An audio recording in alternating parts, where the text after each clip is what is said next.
کسی نے سوال پوچھا ہے نجم صاحب کہ بہت سارے لوگوں کا یہ کہنا ہے کہ وقت اب بدل گیا ہے، اب قرآن کی جو سچویشنز ہیں وہ عام زندگی پر اب لاگو نہیں کیے جا سکتے ہیں، تو اس پر آپ تھوڑی سی نظر ڈالیں گے؟ لوگ کہتے ہیں کہ رسول اللہ صلی اللہ علیہ وسلم کا جو وہ جو وقت تھا اس میں بہت چینجز آ گئے ہیں، تو اب قرآن کی باتوں کو زندگی میں نہیں لایا جا سکتا، یہ پریکٹیکل نہیں ہے، اس پر کچھ نظر ڈالیں گے اللہ نجم اکبر، صاحب؟ اللہ اکبر. پہلی بات تو یہ ہے کہ اگر اب قرآن ویلڈ نہیں ہے تو پھر ہم روزہ کیوں رکھ رہے ہیں؟ پھر ہمیں روزہ بھی نہیں رکھنا چاہیے.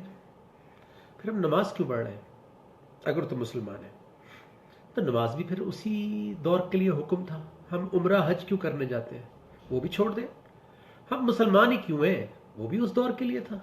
جب قرآن ہی ویلڈ نہیں ہے تو پھر دین کہاں رہ گیا؟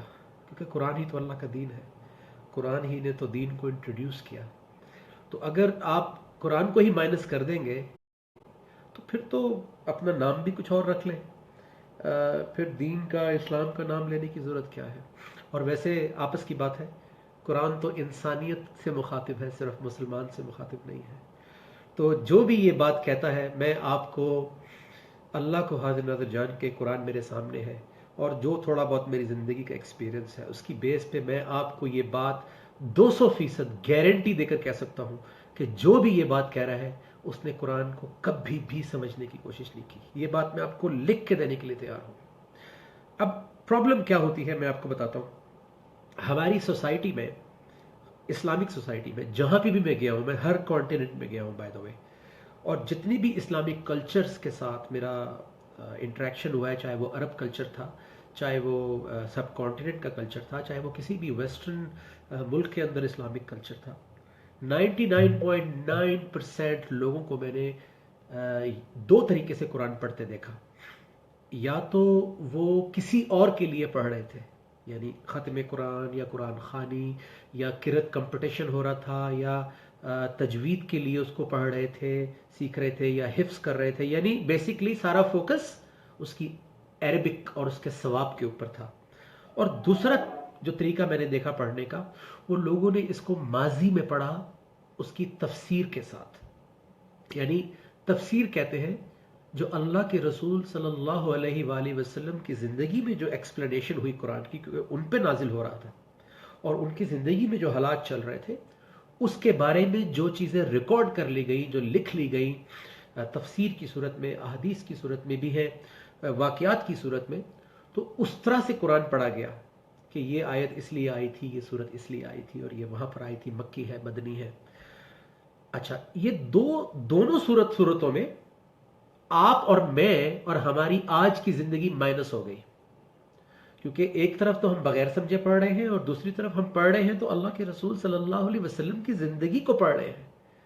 تو اپنی زندگی سے تو قرآن کو دیکھ ہی نہیں رہے، کیونکہ تفسیر اللہ کے رسول صلی اللہ علیہ وآلہ وسلم کی زندگی کے حالات اور واقعات اس کو فائدہ دیں گے جو خود اپنی زندگی میں ٹیاں بیبی سٹیپس لے کے چلنے کی کوشش کر رہا ہوگا. آپ ایک ڈش پکاتے ہی نہیں ہیں تو آپ دنیا کے سب سے بڑے شیف کو پکاتا دیکھ بھی لیں تو آپ کو کیا فائدہ ہوگا؟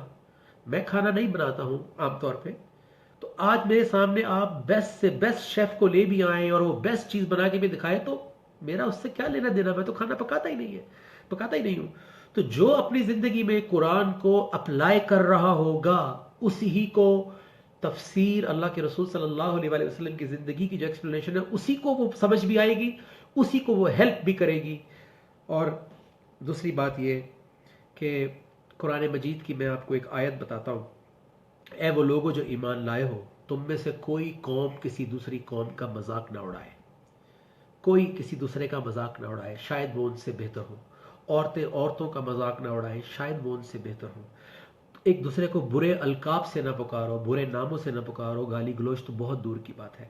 پھر اللہ کہتے ہیں ایک دوسرے کے بارے میں امیجینیشن، گمان میں مت رہو، ایزمپشنز مت کرو، کسی کی زندگی میں نوزی مت ہو، تجسس مت کرو، کریوسٹی مت کرو، کسی کی بیک چیٹ نہ کرو. اب مجھے بتائیں کیا یہ ساری باتیں 1400 سال پہلے کے لیے تھی؟ پھر اللہ تعالیٰ کہتے ہیں کہ کسی کا مال نہ کھا جاؤ قرآن مجید میں، کسی کے ساتھ مس کمٹمنٹ نہیں کرو،